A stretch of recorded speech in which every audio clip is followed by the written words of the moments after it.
All right, welcome to the Everyday Investor Podcast, everybody. My name is Darcy Angaro, and today I'm sitting with Kelvin Davidson from Corelogic. How are you, Kelvin? Very well. How are you? Very good, very good. I know that you work with Corelogic. Just introduce yourself. What do you do? Yeah, so Kelvin Davidson, I'm a chief property economist at Corelogic in New Zealand. So I'm part of the research team. We are basically paid to talk about property to anybody who will listen.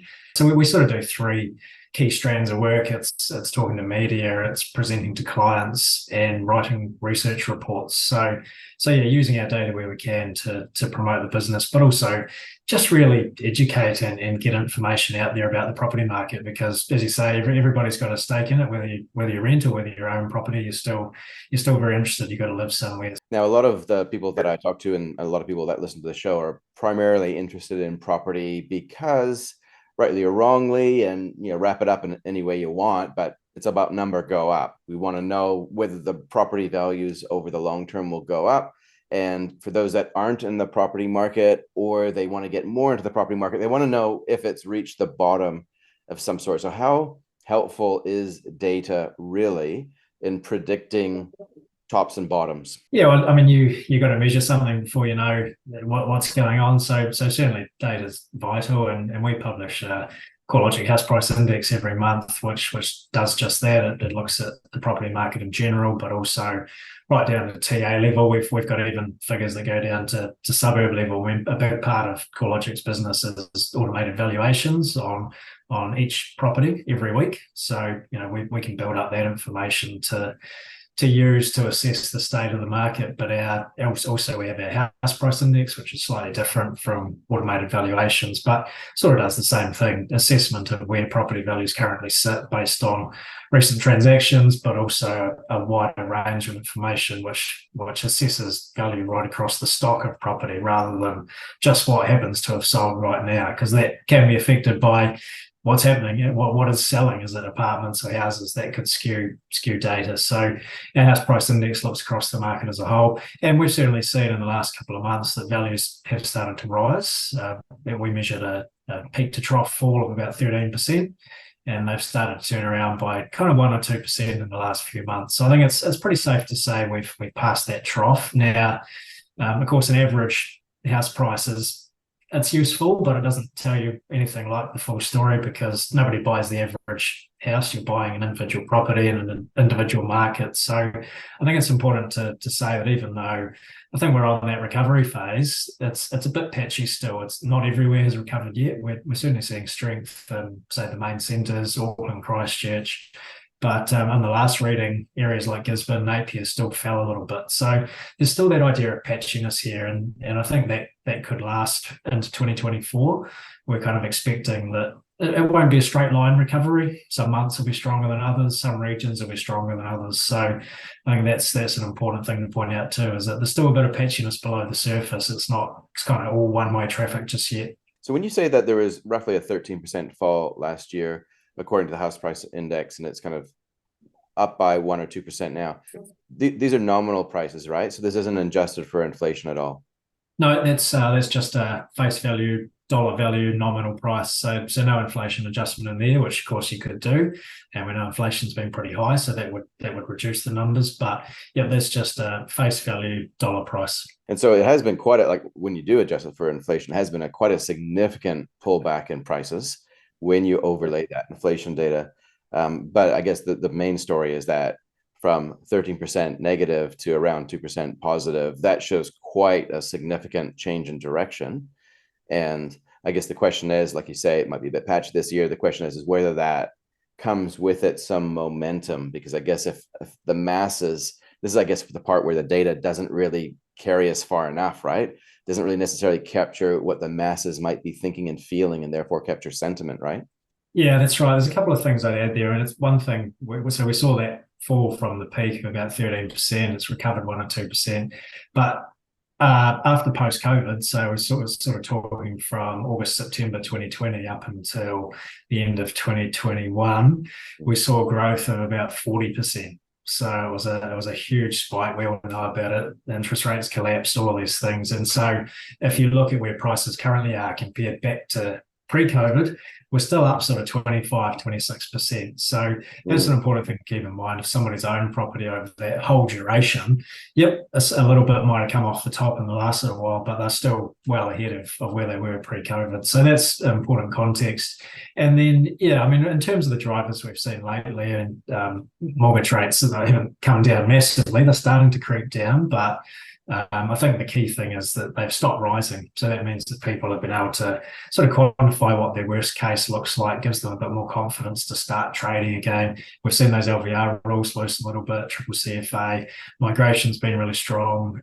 The labour market's still been supportive. So those things have started to turn the market around. But in addition to all of that, like you allude to, psychology is important, confidence, mindset, and that just seems to have turned around. It was pretty pessimistic for a while there. People started to expect house prices to fall, and so they did fall.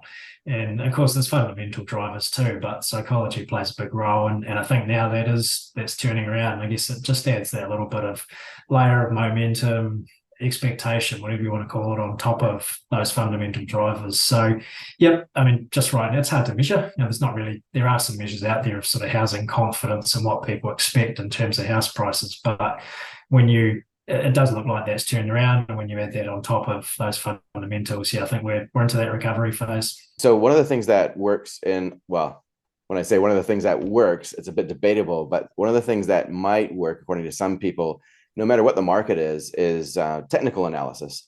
And that's where effectively you're kind of reading tea leaves by looking at trend lines and patterns of prices over time.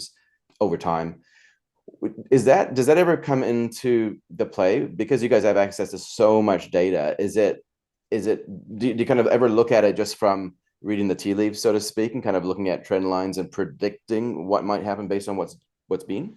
Yeah, to some extent. I mean, you often see articles, not often, sometimes there's a bit of a cycle where they come up from time to time where people say, okay, house prices have doubled in the past 10 years. So that's the next cycle. They're probably going to double in the next 10 years. And maybe they do, maybe they don't. I've got to say I'm a bit cautious about that. I mean, you can run those long run averages and say, okay, growth has been 6 or 7% per year historically. So let's assume that continues in the future. That kind of thing does happen. I wouldn't say it's something I do necessarily. I mean, we might see that kind of growth in the future, but it doesn't happen by magic. There's always got to be a fundamental driver for it. And long term, we've seen a long-term fall in inflation, long-term fall in interest rates. And that's been a really key reason why house prices might have doubled every 10 years or so. So if you look forward from now, well, there has to be a reason why house prices will do what they do. And it's hard to see interest rates having that same impact in the future that they've had in the past. So I'd have to say I'm a bit more cautious about the future in terms of long-run house price growth. If it's been 6 or 7% historically, in the future, we might be looking at 3 or 4%, something like that. So probably where we would tend to go into that is more around sort of housing affordability. So we'd look at things like house prices in relation to incomes, look at a trend line there and see where house prices currently sit in relation to incomes and how that sits in terms of a trend, a historical perspective, or a long run average. Things like mortgage payments as a percentage of incomes, where they currently sit in relation to normal. And that kind of gives, I mean, housing affordability doesn't tell you everything about where the next cycle might go. I mean, there's been plenty of episodes where housing affordabilities look really stretched, yet house prices have continued to rise. So it doesn't tell you everything, but it does. I think it does sort of set the scene. And right now, housing affordability measures are pretty stretched in relation to where they would normally be. So I think that does just add to that idea that from here on, house price growth probably does need to be a little bit more subdued. Might not be, but when you look at those fundamentals, that's kind of where you sit. So yeah, it's maybe not that sort of technical trend analysis that you might see in sort of equity markets or whatever. That's those sort of moving averages. But yeah, there is a sense that the history can tell you something about the future for sure. You mentioned mortgage payments as a proportion of income. Obviously, it's probably easy to look at your income and then look at the actual house price, the nominal house price. But we're kind of talking about two different things, two different categories. One is cash flow, one is statement of position. So already there's a disconnect there. But it makes a lot more sense when you look at what a mortgage payment is relative to income. So if it's, say, at 50% right now, and the average is around 37 to 38 or more or less, which to me that kind of feels quite right. Anywhere between 30 to 40. 40 is kind of what I tell people on the high side that you might want to aim for to get started with. Well, that seems about right. But the interest rates is the one thing that we can kind of look at with a bit more hope that it might come down, because the prices of the properties, which is the other part of that equation, because that determines how much debt you have, that part, well, that might be kind of done its dash, right? Like what we were talking about before, we might be at the bottom in terms of where house prices are. Perhaps this year it could be patchy, like you say, but with incomes due to inflation adjusted incomes, well, that's probably going to keep on going up a little bit, right? So we might find that equilibrium again, right? Yeah, I think there's a lot of moving parts in there. I mean, I'd expect the adjustment to take place, as you say, not much through house prices because they look to have reached that floor. The adjustment is probably reflecting some kind of combination of some income growth that sort of creeps higher over time, so that can help restore affordability and really mortgage rate falls. Now, I haven't run the numbers on what sort of mortgage rate fall it would take to get back down to average, but most people's assumptions for a pretty standard mortgage rate over the long run could be in that sort of 5.5%, 6%. So if we get some income growth over 2 or 3 year period, mortgage rates sort of ease back down over that same period, housing affordability will look a lot better. But yeah, it's just pretty stretched right now, and that's simply reflecting the position for mortgage rates that we've got. That's what makes it fun, right? Because there are cycles to the property market in so many different areas, and so if you're looking to get into the market, then it's hard right now still because of what you were saying before, because of interest rates makes that ratio really high. But if you can stretch and get in, there's a pretty high odds ish. No one knows the future, of course, but there are high odds that things will become easier. So if you were pushing against the limit right now and you think you can afford it, then fill in the blanks, not financial advice, of course. Let's move on though to this year, because there's going to be a couple of things that will influence house prices. On balance, you're thinking it's going to be patchy though, right? Like it'll be an underwhelming upturn in 2024. But let's break down some of the reasons why it could be an underwhelming upturn and some of the little nuances around what could push prices up or down. Starting with tax changes, because this is probably more, well, the tax changes here that I'm referring to would be the tax changes that treat property investors just the same as any other business owner, where they can deduct the interest expense as a tax deductible expense, which is consistent across any other business activity. If there's expenses incurred in the course of deriving a revenue, you should be able to claim those expenses, interest being one of them. So that's going to be changed progressively with this new government. So how much of an influence do you think that will be in terms of the demand side for property in 2024?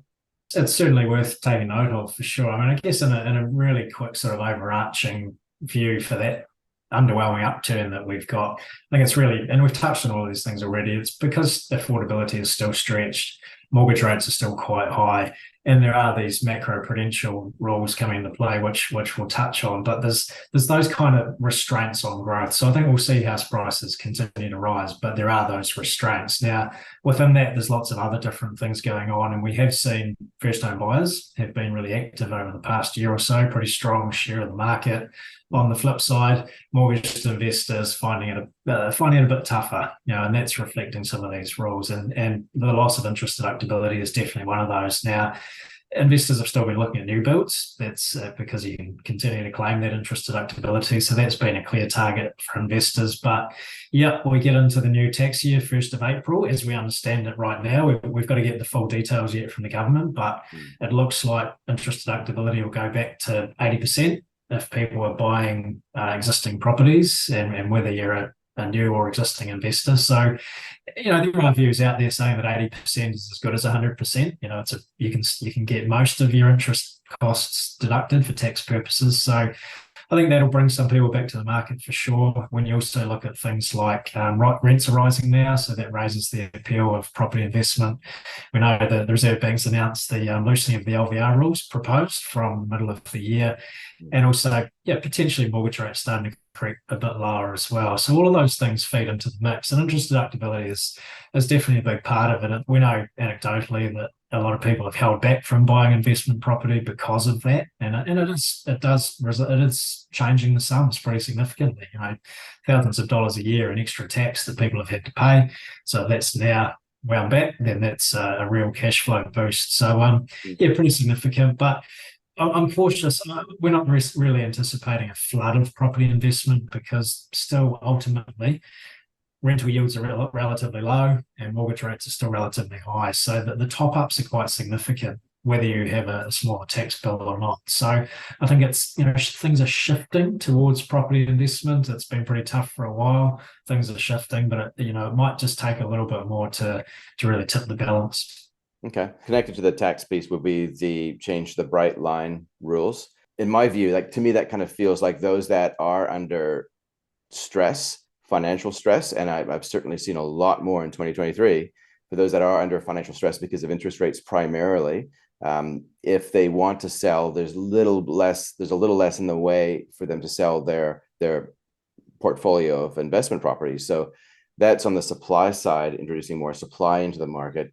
Do you feel that's going to be a significant impact? Like I know volume will probably come before prices go up, but do you think in the short term that could depress prices a little bit or keep prices subdued? Yeah, I mean that's possible. I think probably, and as you've alluded to, I think this is probably more about a liquidity thing. This is about some more deals coming to the market. So there'll be investors out there, no doubt at the moment, sitting there on cash flow losses, having to top these properties up, but thinking, well, I'm sitting on a pretty big capital gain too. I don't want to have to pay tax because that would be worse. So just getting through until that bright line test passes, and yeah. If these changes come through from the government, well, they're going to be off the hook for capital gains tax a lot sooner than what they might have been. So I think, yeah, we'll see some more listings come forward when that date passes, I suspect, freeing up some properties to be purchased. So I think that's what I mean. There'll be a liquidity effect. We'll probably see some more transactions. I suspect there's probably going to be demand there to meet it, though. First-time buyers still out there. Other investors who are perhaps in a stronger sort of equity position looking to buy into that market that might be just rising again. So, yeah, I think we'll probably see a liquidity effect rather than prices. I expect there'll be demand there to mop up those properties. So, estate agents potentially happy, a few more listings coming forward and a few more sales happening. I agree. And I know real estate agents will be really happy to hear that because it's been hard as interest rates got lower and lower and lower. That just makes it harder because it makes it easier for people to hang on to their properties and they don't need to sell. But over the last couple of years, we've seen the reverse for the first time in a long time. And the magnitude of that caught me off guard. But what really surprised me even more than how much interest rates rise was just how well people were able to hang on. But I know some people are just hanging on by the skin of their teeth. So if it's a property investor, they might be more likely. Anyway, 25% or so is the share of sales that have gone to first home buyers. Correct me if I'm wrong. And that's up on previous years, but that's down on 2021, I think, and sooner or before. Is that correct? Yeah, I mean, when we talk about sort of our buyer classification, these numbers come from, so Corelogic's buyer classification series. We break it down into who's purchasing property. Is it an investor, a first-time buyer, relocating owner-occupier? And yeah, we've certainly seen a strong market. So there's two things we look at. One is market share. And over the calendar year 2023, first-time buyers had about 27% of activity. So pretty high. The previous record was more closer to 23, 24%. So it's been a record year basically for first-time buyers in terms of market share, but number of deals has been a bit lower. There's been quite a few years in the past where the number of first-time buyer purchases has been higher. So you've got to note both sides of the equation there, I think.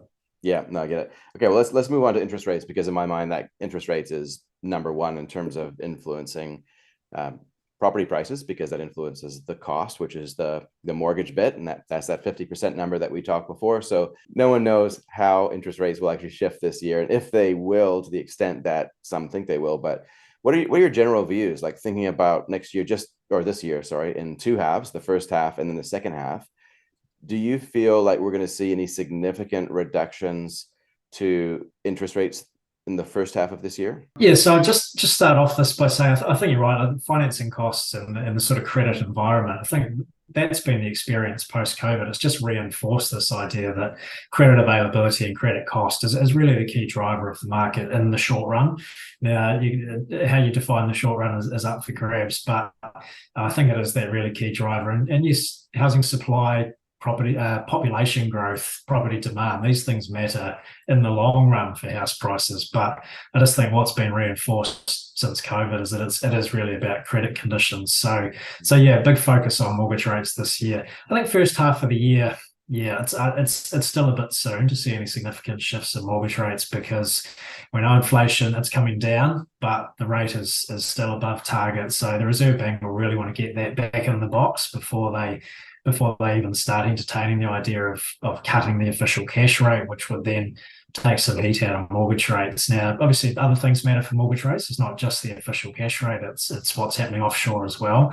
And that probably matters more even for those longer term fixed rates. So lots of moving parts. But in terms of the general interest rate environment, I think we need to see inflation really get back into that 1% to 3% range before you start to think about mortgage rate cuts. So it probably is, but I think it's becoming a much more likely story for the second half of the year. That's where I think we'll have inflation back in the box, and that's where we might start to see some more appreciable falls in mortgage rates. Now, from the Reserve Bank's perspective, they don't want to signal that now, though, because they signal that now. Financial markets move sooner, and you see mortgage rates come down sooner. It's probably not quite what we need right now. Yeah. So I think we're probably in a situation where the Reserve Bank I've seen it called this over the past few days, deny, cut, as a surprise rather than sort of signaling it before you get there. So yeah, I think getting into the second half of the year, if inflation's under control, then that's where mortgage rates could start to come down a bit more appreciably, and getting closer to that sort of 5.5%, 6% kind of normal figure. Don't bank on 2.5% again anytime soon, but getting back to that more normal figure, I think, is where we'll be trending towards second half of the year. We'll put that in stone and then hold you accountable to that prediction there, Kelvin. How's that? No financial advice. No, of course not. Just crystal ball gazing, right? Slight tangent. Again, going back to the fact that you guys are the masters and commanders of all property data everywhere in the world. Slight hyperbole, of course. But is there a measurement, or is there an index that tracks the rent relative to the cost of ownership? In other words, is there an index that sort of captures how much it would cost to rent a home versus buy that exact same home and fund, say, 80% of the purchase price? Yeah, those calculations at face value sound like they could be quite simple. And you do see a lot of analysis which simply looks at what would it cost me to rent this per week right now, $500 versus how much I'd be paying on the mortgage. And that sort of face value cost comparison right now is easy to do. And at the moment, it does come out very much in favor of renting because it's so much cheaper. But it's really not as simple as that. The lifetime costs of renting versus the mortgage, that's where it starts to get pretty complex. You add in rates and insurance, those sorts of things when it comes to ownership. But at the same time, you're building some equity in a property. You've got that security of tenure. So I remember doing this back in one of my previous jobs 10 or 15 years ago, trying to go down that rabbit hole, and it got very, very complex. And then you start to add in inflation and opportunity cost and all of these things. So it's a very, very tricky concept. But there might be measures out there. It's not something we necessarily maintain because of that complexity of it and that life cycle of property ownership. But right now, if you want to just look at a simple measure of paying rent versus paying mortgage, it does come out pretty easily in favor of renting because mortgage rates are high, but doesn't take into account any of those really important things, security of tenure and building equity, that sort of thing. I mean, paying a mortgage is forced saving, really, isn't it? That's the key thing about it. Yeah. But it's good to know, though, that it's not just because I've been trying to kind of figure out how could you create an index that measures that so that, hey, when it's over 1, it's favorable in the short term to rent. When it's under 1, it's favorable to buy.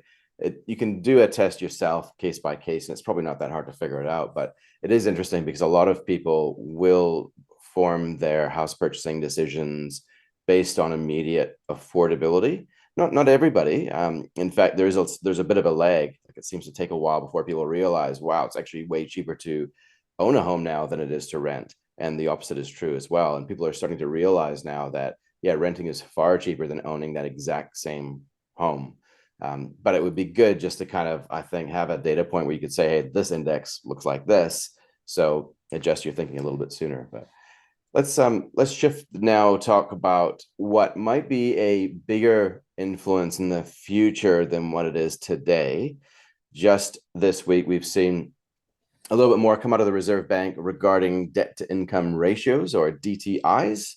And we love the three-letter acronyms when it comes to central banking, and or not just three-letter acronyms, they'll go for any letter acronyms really. But so I'm just going to read a little bit from a statement that came out from the Reserve Bank just last week. DTI restrictions, which sets limits on the amount of debt borrowers can take on relative to their income, will complement other tools we use to support financial stability, including LVR restrictions on residential mortgage lending. So just to break this down for people that might be unfamiliar with these three-letter acronyms, DTI stands for debt to income restrictions, and LVR restriction stands for loan to valuation restrictions.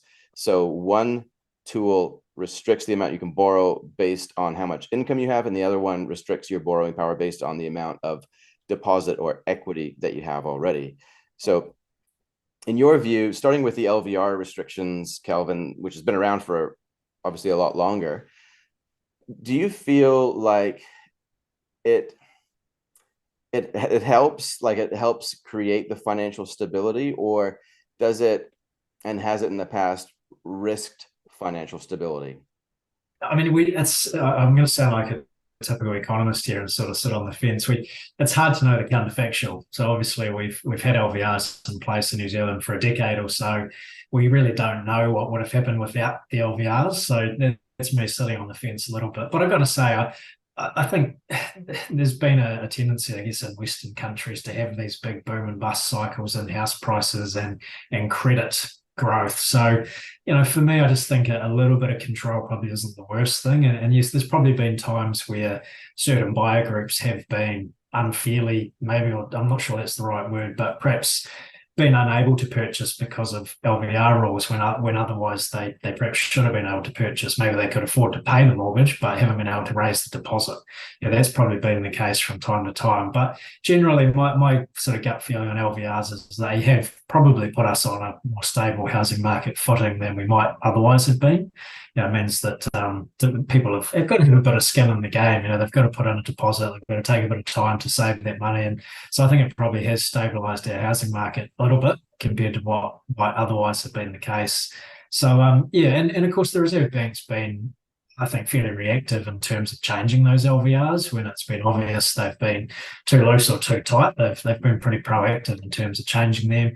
And of course, we've got another loosening probably coming up in the middle of the year, which will just make it a little bit easier for people to get into the market if they've got low deposit, whether they're a first-home buyer or an investor. So, on the whole, I think LVRs have probably done a reasonable job, but there probably have been times when certain groups have been prevented from buying when perhaps they shouldn't have been. Yeah, no, well said. I think like the side effect has been inequality, or a tighter and smaller group of people being able to make moves at the expense, in a sense, of others, because house prices could have gone up more. So my general view, like coming probably from a little bit more of a libertarian bent, I'd confess, would be that as soon as you put more regulations in place, it actually exacerbates the problem over the long term and creates more complexity. But so be it. Now we have another one potentially coming out, debt to income ratios. So the idea here is that if you're a residential borrower, you would be able to borrow up to a maximum of 6 times your income. If you're a property investor, 7 times your income. I did some calculations to discover that interest rates would have to drop, or the servicing stress test that the banks use would have to drop quite significantly before the debt to income ratio restrictions actually bite. So it's not going to be an immediate impact. But what's your general view, Kelvin, on debt to income ratio restrictions? I guess for me, there were probably 3 key points coming out of that latest release. One, no major surprises. And we've always thought that DTIs would come in and they'd operate alongside LVRs. So the Reserve Bank's always said that they think LVRs kind of protect the banks because it means that borrowers have to have a bit of skin in the game in terms of a deposit, whereas they see DTI rules protecting borrowers. So saying, okay, we want to just limit how much debt you can take on because we don't want you vulnerable to potentially higher mortgage rates in the future. So I guess that first point, no major surprises in terms of what was announced or the timing. Second, absolutely, they're probably not going to do much though in the first instance, because at the moment, higher mortgage rates are simply doing that work. Serviceability tests are limiting how much people can borrow in relation to their income. And the Reserve Bank acknowledged that in their statement too. They pretty much said, hey, we don't actually think they're going to do much either, but it's more about the next cycle. It's about when mortgage rates do fall. That's when DTIs could kick in. So, yeah, that was number two.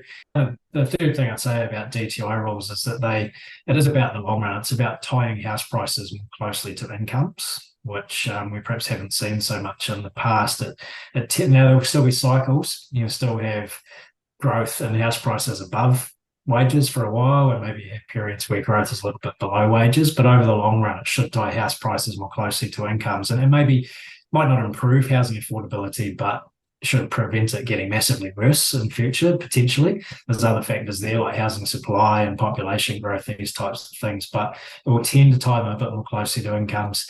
And I guess from an investor's point of view, if people are already tapped out on debt, it does limit how many properties people can own in a shorter period of time. The way that you continue to grow a portfolio is through income growth.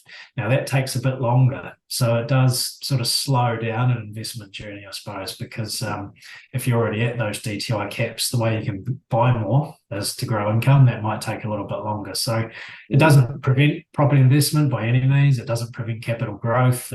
All of these things are still there. It might just take a little bit longer. So that's what the Reserve Bank wants in terms of stabilising the financial system. So it's a pretty big landscape shift. Not surprised that those changes were announced, but it does. It's not something that's going to kick in straight away. It's more about that when that next cycle when mortgage rates fall. And in fact, I suppose if you want to look at the changes that were announced in the whole as a net package, that it could actually be a little bit of a boost to the property market in the second half of this year, because DTIs probably aren't going to do anything anyway. They're sort of neutral at the start. The other side of the equation is looser LVRs. So that's going to provide a little bit of boost to the market. So in net terms, I think it's this package, if you want to call it that, is probably a little bit of stimulation for the market second half of the year. It's because of the LVR restrictions. And like you say, the DTIs won't necessarily bite until later on. So all things Reserve Bank, I'm generally a little bit critical on, more than I should be. So forgive me, Reserve Bank of New Zealand. That's just kind of just how I roll. I see this as being quite punitive in terms of property investors. I think it's a bit of a shame for those that are trying to build a portfolio, but I guess in the new world that we're in, that's kind of, unfortunately, you're still going to be public enemy number 3 or 4 at least. Maybe not number 1 like we have been, but that's a factor. So it's going to slow down property investors. What do you think though about the biggest risk that I haven't heard anybody talk about yet, but I think this is actually somewhat concerning, is this centralization of banking authority, or the discretion now being further stripped away from the retail banks that you and I would deal with. And now it's going further up. So already the Reserve Bank controls interest rates. They now control how much equity you can use. So they control the amount of deposit that you need to use. And now thirdly, they're the ones that will be controlling how much income you need to borrow the amount. So those are the 3 things that traditionally most retail banks would have done in more of a decentralized, based on their own discretion at the grassroots, making exceptions where appropriate, stopping people from getting into debt where it was appropriate. Now that's being stripped away, and now we have this rules-based order system at a centralized place. Do you see any harm in that?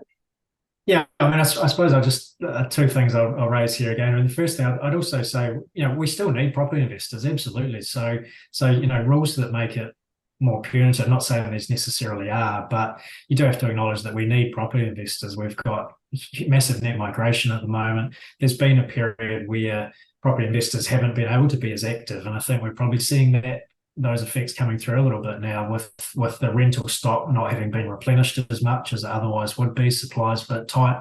At the same time, we've had a big flow of net migration, so demand for rental properties is high.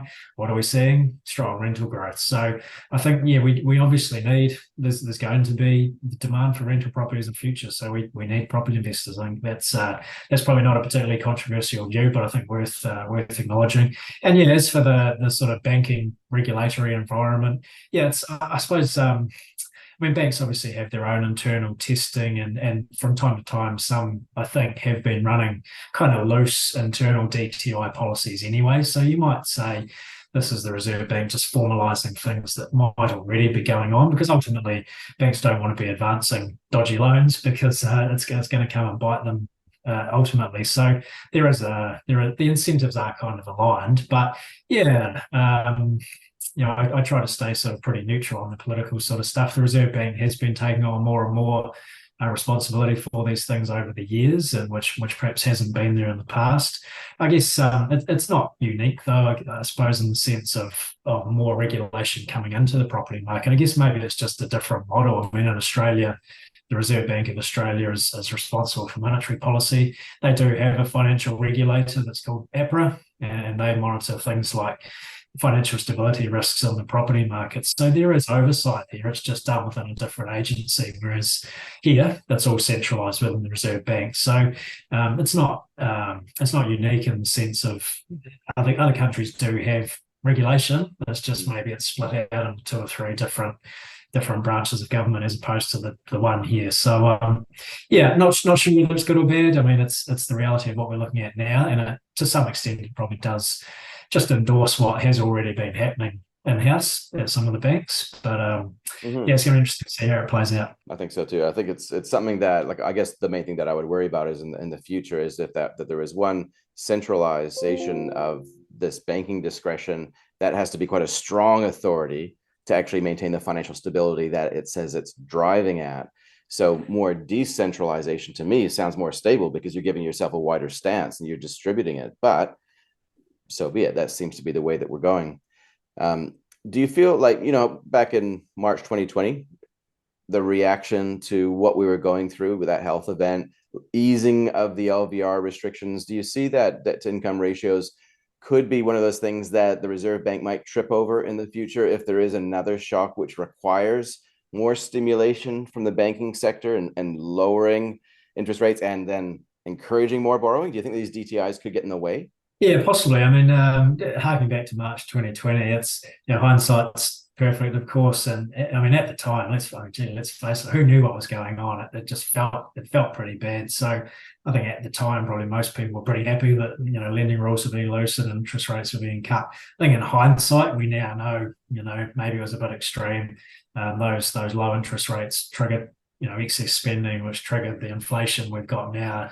And perhaps, in hindsight, we might do things a little bit differently. But like I say, hindsight's, the perfect 2020 vision. So hard to be too critical, I suppose. In terms of looking ahead, yeah, I mean, it's possible that DTIs could become too restrictive at certain points in time, just like maybe LVRs have been at certain points in time on particular buyer groups, and DTIs could do the same. But there is flexibility there for the Reserve Bank to change them. They've obviously done that with LVRs in the past.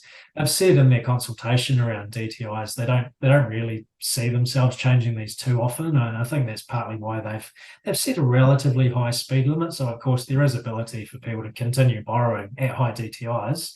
It's just that lending can be pushed into that speed limit. So that allowance that banks have to lend outside the DTIs, just like they have with LVRs now. So, if you want to borrow at a high DTI, you can still, theoretically, you've got to satisfy other tests around serviceability, that sort of thing, of course. But the key point is there is a speed limit there. There is that option there. And so, some of this higher DTI lending can be pushed into that speed limit, which is maybe relatively generous. I don't know. That's a bit of a subjective view there, but that speed limit is relatively high. So yeah, there is flexibility there. I think that the reason for that speed limit is partly also to give banks leeway in terms of sort of quirky situations where maybe there's a business involved and that has some debt, or maybe the income's hard to judge, that type of thing. So the speed limit around DTIs is partly there for that as well.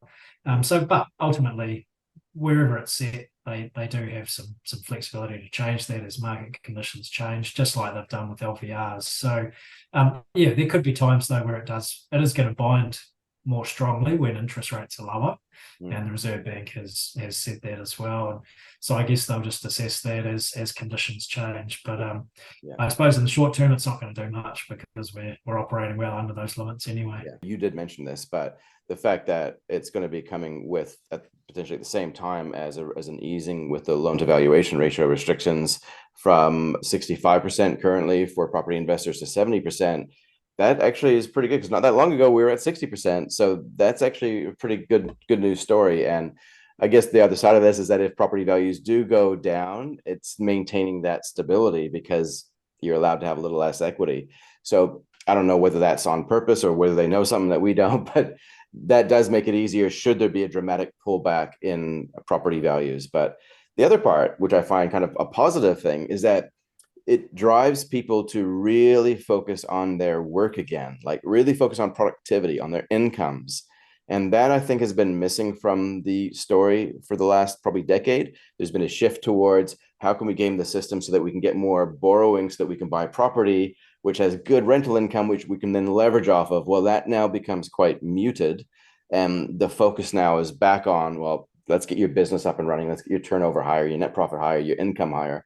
And those are all probably really good things from a productivity point of view, from a macroeconomic perspective, right? Yeah, I think this is, I mean, everyone's focusing on the whole thing that DTIs might not do much straight away.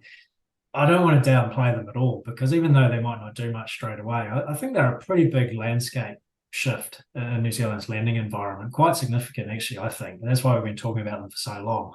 And it's and ultimately at the hub of it is probably just what you've touched on, that they're very different from LVRs, where under the LVR system, if the property market goes up, that creates your next bit of equity, that creates your next deposit, you keep buying. This is very different, ties it to incomes, and they can't change as easily or as quickly, or maybe they can, but it's harder to do. You actually have to work hard to do that. So and that's how it slows down that buying process as well. If you're already at the caps, then the way you buy more property is for income to grow. So yeah, I think it's a pretty fundamental shift. It might not do much straight away, but it is a fundamental shift, and I think it does kind of put that onus back on incomes a little bit. If you want to keep buying property, hey, how do I get my income up? Do I try and push the rent up, or do I get in an extra? Do I get a border into my own house, or get that side hustle, or whatever it is? So I think that's arguably a good thing, because New Zealand's got a productivity issue. We lag behind lots of other countries. So if we can do anything to put a greater focus on income generation, then yeah, that has to be a pretty good thing. Yeah, totally. I was just talking to somebody recently where it was like most of the meeting I had wasn't talking about how they could get into more debt to buy more property. It was about how can we deal with the risks associated with income from a self-employment source? How can we diversify that? How can we grow that? And in the back of my mind, I think I was aware of the DTIs coming in as well. And so I'm just thinking, well, that probably should be the focus anyway. And in the context of financial advice, it's not about just investing in things that grow in value. It's about investing in yourself that should grow in value, which is a function of your income. So it's all one big happy process. So, okay, we've covered a lot of ground, massive amount of ground. So 2024, in summary, we think maybe for the first half, it's going to be a little bit choppy, probably not a lot going on, but maybe around the middle of the year, we might see an increase in liquidity, partially brought about by the change in the bright line test rules, and maybe an easing of the LVR restrictions, implementation of the DTIs, which will be minor. And then maybe towards the end of the year, we could see interest rates fall a little bit more meaningfully. And maybe by then people start to get their sentiments up a little bit more, that ratio of 50% could drop a little bit further, and then it's all on like Donkey Kong. Is that a good summary? Yeah, I think that's a really good summary, actually. Maybe apart from the very last phrase, I think we probably are looking at a property market that over the long run is a bit more subdued than what we've seen historically. But that whole idea the recovery does continue, but it's a little bit slower than what we've seen in the past. And so it might not be off to the races again, or any sort of metaphor you want to use, but still a steady kind of upturn. And for me, I guess if there's a key theme or a key thing I'm looking to watch for, it probably is the who's buying. First home buyers have been active, investors have been a bit quieter, but things do seem to be shifting a little bit. It might get a little bit harder for first home buyers, a little bit easier for property investors. And the other thing, of course, is interest deductibility coming back in. LVR is a bit looser. DTI is maybe not doing much for a start. Interest deductibility coming back, rents rising. So you're not saying we will necessarily see a flood of property investment, but things are just turning. So that sort of relative picture for first home buyers and investors, I think, will be a key one to watch as well. Awesome. Well, thank you very much, Kelvin, joining me all the way from Lincoln, Christchurch, New Zealand. So thank you very much for having a chat with me. If people want to follow you, where's the best place for them to follow you, and what Corelogic is putting out?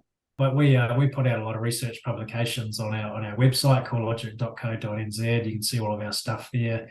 I'm on LinkedIn. You just be able to search for me there. And just generally, anywhere you want to look, I think if you Google my name, you'll find a fair few media sort of appearances as well. So that gives you a flavour of what we're talking about. But certainly the Corelogic website's a key hub, and then the New Zealand Property Market podcast that we release weekly. Sure. And it doesn't necessarily have an investment focus, as I say, but it does have a general view of the economy and of the property market, which hopefully keeps people informed and they can make decisions off the back of that. Fantastic. Awesome. Thanks again, Kelvin. Appreciate it. Thank you.